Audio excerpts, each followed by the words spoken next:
my beautiful makeup lovers, thank you so much for tuning in with me today and a very warm welcome to my channel.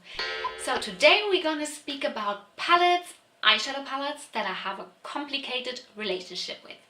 So what does it mean? These are not necessarily palettes that I don't like, or actually those are palettes that I like. Those are palettes that objectively I really like. They perform well and everything, but somehow those are this kind of palettes that I'm very aware that in my collection, and sometimes when I want to choose what I use, I'm actually kind of having them in my hand, but then pass on them again because for some reasons that I will explain. With some of them, like actually one of them, I don't know what it is. I really don't know why I keep on passing on it, but anyway. And it's definitely not kind of the palettes that I just forget kind of that they are in my collection, which is really sad, but this also happens. I have palettes that I just keep on forgetting about that I have them actually, and when I find them I'm like, I have this palette, let's use it. So it's not like I'm passing on them consciously. And these are also not palettes, like I already said, that I don't like. So I actually do like this palette. So you will see, maybe it comes a bit closer together. So I did not come up with this kind of video concept. I saw people speaking about products that they like but neglect, you know, this kind of thing. It goes down this road. And so let's just get started, I'd say. Okay, so the first palette that actually kicked me off on doing this kind of video is this palette here, which is the Dragon Child palette from Makeup Monster Cosmetics. I recently spoke about this one on my channel in a palette roundup, like it was more of a review. But this is a palette I have now in my collection since 2 months, yeah, 2 months maybe. And I think it's a beautiful palette.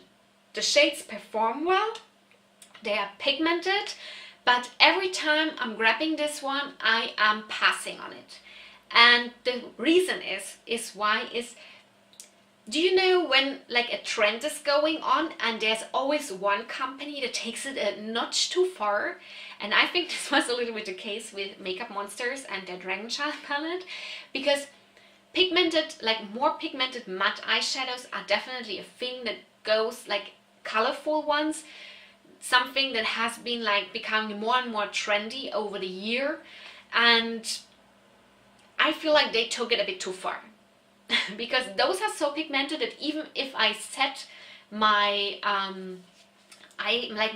my eye primer, then I still have stained eyes afterwards. There's still crazy pigment on them, and they do not leave any room for mistakes. So if I do my makeup, 80% of the time that I do my makeup, I cannot spend like an hour really carefully doing it. I most of the time want to do my makeup, get out of the house, you know, to be on time basically.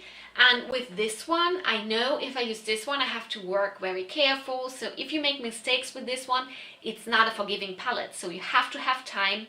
Also, it stains my eyelids like crazy. So I also have to know that the next day I'm either going to put very full face makeup again, or I'm not going to leave the house, because otherwise it's going to look like my husband beat me up. And I don't want people to think that, because it's not true. And also, you know, so this is like a lot of circumstances that I have to throw together. I have to time on my hands. I have to be in the mood for a very, very, very impactful pigmented look. So a look like with this, you don't get any colorful subtle looks, like subtle colorful look. Every look you're going to do with this is going to be very impactful. So you have to have time on your hands, you have to want this kind of look, and you have to make sure that the next day it's not going to be a problem that your eyelids are going to be stained as hell. So too many things that make me keep on passing on it, even though I want to use it, but I just don't. So yeah, I objectively think this is a really good palette for someone who loves impactful, colorful eyeshadow. But for me, it's just, with all the things that I explained, I feel I have a very complicated relationship, hence the title of the video, with this palette. It's driving me a bit crazy, to be entirely honest. So next one up is the Melt Love Stick stack. So this is my only melt stack that I have. And yes, you already can guess, I don't reach for this because of the format. I thought I will be into it, but I don't like this kind of format. I just, you know, I look at this and I open the first one and I see a purple. I'm like, oh no, today I don't feel like purple. And I don't even look at the rest of the colors. It's really just the formats. And I really love this one, for example, this peachy shade and also this red down here. They're beautiful, but I just don't reach for them. And that's basically because of the format, because when you use it, I put all of them next to each other, then I'm using it, you pick each up. Then this mirror is like a joke, you know, like who can make an eye look in this mirror. And I don't know, it's just something that makes me keep on passing on this one. I know it's a very stupid complaint, very childish complaint, but it's a hobby, and sometimes you just do want to have things exactly like you want them if it's a hobby of yours. And I don't know, like for this reason I never purchased any other melt stack, but even though I think objectively that this is a very good product from the product itself, like eyeshadows are pigmented, they blend well, the shimmers are beautiful, but I just don't use it because of the format, which is super sad. Let's move on. Another palette that is just recently in my collection, but I already found myself passing over it a couple of times, is the Paleo palette from Cliona Cosmetics. Why is this? So this is basically for the fact because it only has 2 mattes. And I know I picked this up knowingly that it only has 2 mattes, but I really like the shimmers in here. The shimmers are beautiful. So sometimes it comes to my head thinking I want to use some of the beautiful Cliona shimmers, and then I rather go to their Archeo palette, which I also have, which has half of the shadows are matte and half of the shadows are shimmer, and I'm like, oh, that's just easier. Like here I really have to feel in the mood for those 2 mattes here. And to be honest, these are not my favorite matte colors, so I don't go in it a ton, which is such a pity. And this one is definitely one that I want to force myself out of the complicated relationship with it, because I can just draw in a single matte, I know. But sometimes when you want things to be a bit faster because you don't have so much time in hand, you don't want to go and say like, which kind of mattes I'm gonna draw in here from my collection. When I have time on my hands, I'm doing this, but when I don't have time on my hands, I'm just not doing this. I just want a palette that is like bam, bam, bam, and I do my look and I'm out of the door. And this is, with only 2 mattes, definitely not the case with this one. So even though I have this not for too long, I found myself already like thinking like, nah, not today, nah, not today, like. And I can see that becoming a thing with this palette, and I don't want that because it's a beautiful palette and I think it deserves love. And I don't know, I have to think about something to make this the relationship with this palette work for me better and trick my mind a little bit. I will see how I do that. But one quick thing before we pass to the next one. I was thinking maybe I could pot the shimmers and just put it together with some others, but this palette is so beautifully done that I don't want to depot anything from here. I mean, you can pop the shades out here in the back. You have these little holes to actually pop out the shades. So maybe I'm just gonna pop out the shimmers that I'm not the craziest about and add some mattes to it to make it a palette that I actually don't have a complicated relationship with. We will see. Let's move to the next one, which is this beauty here. This is the Violet Was hashtag palette, and this is a beautiful palette. It's a really beautiful palette. This is how it looks like from the inside, and it's a really nice palette. It's not the most colorful or anything, but I do also like neutral, subtle, colorful looks. I do like that. And this one is, I really like this purple row down here, but it's the same thing like the mattes. I just don't feel myself drawn to those mattes. You still have this one here, and you can use also that one as a matte, but I just don't feel myself the most drawn to this one. And I don't know, I just don't reach for it because of that, but also because it's pretty big. It has 20 shades, and sometimes I'm just looking at it and I kind of like, I'm overwhelmed. Let's take another one. I don't know, this is sometimes what really happens to me with bigger palettes. This is one of the few big palettes that I actually have, so that's why I most of the time always stay a little bit like less shades in my palettes. But you know, that one is, it's beautiful, it's really nice, it performs great, the mattes are performing great, the shimmers are really beautiful. Violet Voss has a really nice formula going on, but it is just because of the matte colors and its bigness, I barely reach for it. I don't know. It's just, that's why I pass on it, which is also stupid. But I never said in the beginning of this videos that my reasons are gonna be reasonable. So, yeah. Let's move on to the next one, which is the Ice Cream palette from Dose of Colors. This one still has the stupid plastic shade. This one looks like this from the inside, so it's kind of a pastel-y color selection with a couple of neutrals up here.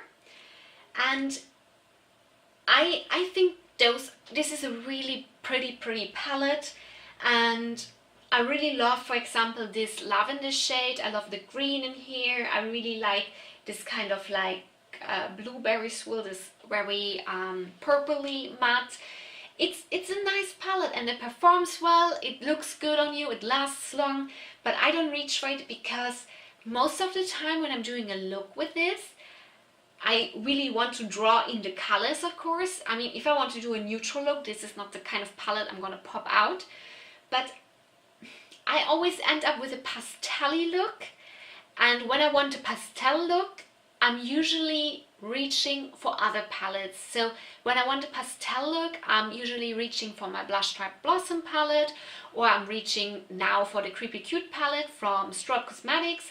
So I keep on passing on this and passing on it, because I think that if, you know, like some of the browns, like one or two of the browns that you have in here would be just one or two more colors, I think I will reach for this more often, because most of the time that I do a look with this, I'm doing a look using the lavender shade, the blueberry swirl, and then I put one of those colorful shimmers, and that's it. So all the looks I'm doing with it are, I like to be a bit creative with the palette that I use, like easy creativity, let's say, if this makes sense. And here I just don't feel super inspired. It just doesn't inspire me in the sense of going another direction with it. I in the end always do the same, and then I look at it and I'm already bored by thinking that's the look you're gonna do. I like to, you know, do different looks with palettes, and I'm just not gravitating towards only using browns. And I know it's also a stupid reason, but this one definitely doesn't go as much into the use that it should be. It's complicated for me. I do love it, but I just don't use it. I just don't. Last one. The last one, I really don't know why I don't use it. And this is the Pretty Much palette from Colourpop. That's how it looks like. This is a beautiful palette. It's a small palette, so it's not that I'm overwhelmed by the quantity like with the Violet Voss one. Beautiful colors, but I just don't use it. I found myself lately more and more taking this in my hand, like, nah. And I don't think it's a boring color story. I don't think that this is too intense. I don't think it's too, like, not intense. Does this make sense? I actually really like this, and there was a time that I actually really used this a lot, let's say, but it was more like of a short obsession, and then it faded. And I don't know why this is. Like, I really like this one. I think it's nice, it's beautiful, and I like pinks. I like when you have the option like of a little bit of a neutral shimmer as well. But with this one, sometimes I feel like, nah, I have outgrown this, but that's stupid, even for me, you know. That was not a very helpful sentence to shape my image, but you know what I mean. It's not like that I find it bad by any means. I cannot really find the reason why I don't use this. Why I'm like, it's something that I, you know, go through my collection. I'm like, the Pretty Much palette. you used to love this. And then I'm like looking at it and I, oh no, I'm taking a different one. I don't know why this is. Maybe it starts to bore me. I don't know. I really don't know. And even when I, in preparation for this video, thought about it, I just couldn't point my finger on it. I don't know what it is, but I wanted to let you know that this one is also subject to a complicated relationship with me. And so I thought I'm going to include it. So these were all the palettes that I have a complicated relationship with. That's it, with. But those are definitely ones that I think that they are good. So if you saw this in this video and think like, oh, so this is a bad palette, that's not what I mean. I think they are all really good palettes, but I just have, for the reasons that I explained, more or less good, I just don't go for them as much. And I don't think that those are palettes which I neglect for some reason or I don't think about anymore. It's just palettes that I wish I would have a better relationship with, because objectively speaking, they are good. So that's what I wanted to talk with you about today. Let me definitely know in the comments down below if you have palettes like this and what exactly is it that you think makes you keep on passing over it, and if you want to change it, because I feel like I want to change those relationships with these palettes, but I don't really know yet how. I touched on the subject with the Paleo palette, but let me know, maybe you have the same experience with one of the palettes that I presented here, and then let me know, maybe you overcame this issue. So that would be also really interesting, because I do want to use my makeup that I buy, but with those palettes it's just way more complicated than with other items. So that's about it. Yeah, let me know your thoughts, and please give this video a thumbs up if you like this kind of videos. I would love if you consider subscribing to my channel if you haven't already, so I can see you here in my next video. Bye bye!